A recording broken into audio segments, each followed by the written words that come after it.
Muy buenos días, lunes 19 de marzo. Titulamos la apertura de hoy, día 99, el otoño de Javier Milei. El nombre otoño proviene del latín autumus, compuesto por las voces autus, que deriva del verbo augeo, que es aumentar, y anus, que significa año. Y los antiguos romanos lo consideraban el punto apogeo del año, es decir, el lapso en el que alcanza su plenitud, dado que a partir de él se inicia el declive del ciclo que conduce al invierno y la muerte o invernación de muchas especies.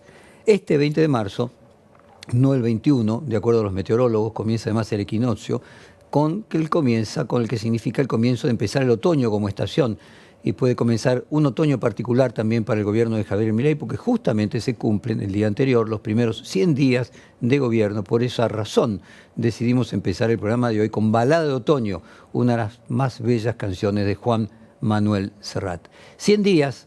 Este es el plazo en el que se estima que dura la luna de miel o el periodo de gracia que se le da a cualquier gobierno para que se establezca y empiece a resolver los problemas que tiene el país. En general sucede que luego de un periodo de tiempo aproximado al de 100 días, la sociedad empieza a tener menos tolerancia con las explicaciones que da de tal o cual situación y la asignación de responsabilidad al anterior gobierno, y empieza a reclamar la gestión por parte del gobierno actual. Esto es un desafío para cualquier gobierno, pero en particular para el gobierno de Milei, porque el apoyo popular es básicamente la única fuente de poder que tiene. Un gobierno sin mayoría en ninguna de las cámaras, sin gobernadores ni intendentes, vive de la fuerza que le da haber generado un consenso alrededor de algunas ideas que logró instalar. Todo lo que era novedad en el verano del gobierno ahora empieza a ser común y esperable, y los discursos repetidos empiezan a dejar de tener su efecto. Además, particularmente Milei tiene desafíos con fechas y eventos emblemáticos en este país que deberá sortear con algo que viene demostrando no tener cintura política. El 22 de marzo será el Congreso del Partido Justicialista. Hay todo tipo de enfrentamientos y discusiones, pero también hay posibilidades de que se articule una opción que pueda enfilarse para hacer el recambio del gobierno. Hay off que estipulan que desde Cristina Kirchner hasta los gobernadores y dirigentes históricos ven a Miguel Ángel Pichetto como una posible alternativa, tanto de candidato como si en una eventual crisis de gobierno la Asamblea Legislativa tuviese que votar un presidente interino. Quien lo explicó muy bien fue Guillermo Moreno. Vamos a escuchar a Guillermo Moreno el 7 de marzo en Gelatina. Se habló. Primero hay que reorganizar, ellos van a armar, le van a aceptar el pedido de licencia a Alberto en el Congreso, Bien. Congreso ordinario, que el presidente Gildo. Y después van a hacer una comisión de acción política con dirigentes, con prohombres del peronismo, que hoy en ejercicio no significa que sean grandes esto, significa que sean... Ellos van a decidir. Esa comisión de acción política va a convocar a los presidentes del resto de los partidos que tienen base doctrinaria, el de Pichetto, el mío, el del Movimiento Evita, el del Negro Moyano. Lo digo personalmente para que se entiendan los partidos, ¿no? Porque son, ¿no? El de Rodríguez Sá, para armar la Confederación Justicialista. Eso va a pasar a ser la herramienta electoral del movimiento peronista. Ya no un partido, sino la Confederación por ahí.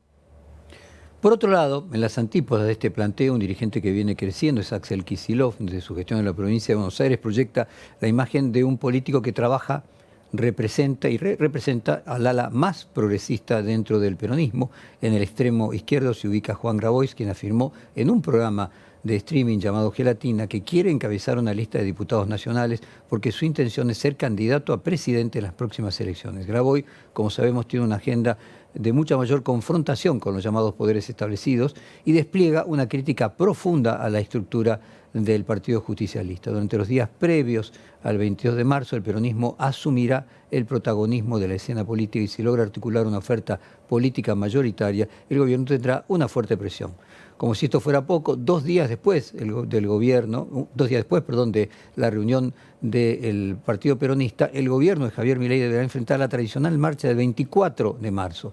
Esta convocatoria se plantea por un lado en conmemoración de lo sucedido durante la última dictadura militar y por el otro como una defensa de los derechos humanos todavía en la actualidad. Este año se plantea una marcha multitudinaria de oposición al gobierno, a quien se lo caracteriza por una orientación ideológica de la vicepresidenta Victoria Villarruel y declaraciones del propio Javier Milei como un gobierno reivindicador de la dictadura. Patricia Bullrich activará su protocolo contra los cortes de calle en esa fecha, reprimirá a quienes marchen por la calle, se hará una excepción por el carácter masivo y el prestigio que tiene la movilización.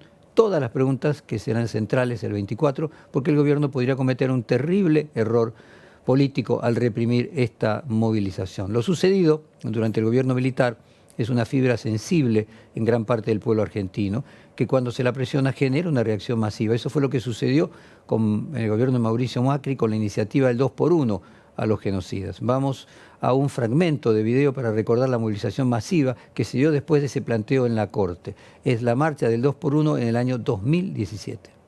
Organismos de derechos humanos y dirigentes de izquierda, peronistas y sindicales se movilizaron a la Plaza de Mayo para repudiar el fallo de la Corte Suprema de Justicia que aplicó el beneficio 2x1 a Luis Muiño, un represor condenado por delitos de lesa humanidad. Las principales oradoras fueron Tati Almeida, Nora Cortiñas, Lita Boitano y Estela de Carlotto. Esta decisión fue tomada por los jueces Carlos Rosenkrantz, Horacio Rosati y Elena Cayton de Nolasco.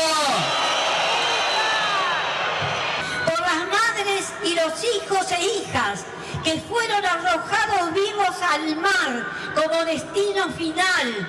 Quiero y queremos justicia por los que fueron torturados, asesinados y enterrados en tumbas desconocidas. Quiero y queremos justicia. Va a ser interesante para medir las modificaciones en el humor público y general de la sociedad, ¿no? Esto que estábamos viendo fue 8 años atrás. Veremos si el tema continúa teniendo la misma significancia para la mayoría de las personas. Y además, el gobierno deberá enfrentar nuevo paro general de la CGT. Según lo que dicen diferentes dirigentes sindicales, se está discutiendo una nueva medida de fuerza. Vamos a escuchar las palabras de los representantes CGTistas, Héctor Daer, luego de su participación en la AmCham este 12 de marzo. Primero y principal, estamos permanentemente analizando el día a día. No sé si será esa precisamente la fecha, será un poquito antes, un poco después, pero se están generando las condiciones para una medida de fuerza. Esto lo vemos con la caída de ingresos y que se ha profundizado por algo que no sucedió nunca, que es el intento de no homologar los convenios colectivos que acuerdan entre empresarios y sindicatos, ¿no? Héctor Daer están dando las condiciones para una medida de fuerza, o sea, una nueva medida de fuerza. En este contexto, el gobierno defiende su política de shock, considera que si no baja la inflación rápidamente se puede poner en crisis todo su plan.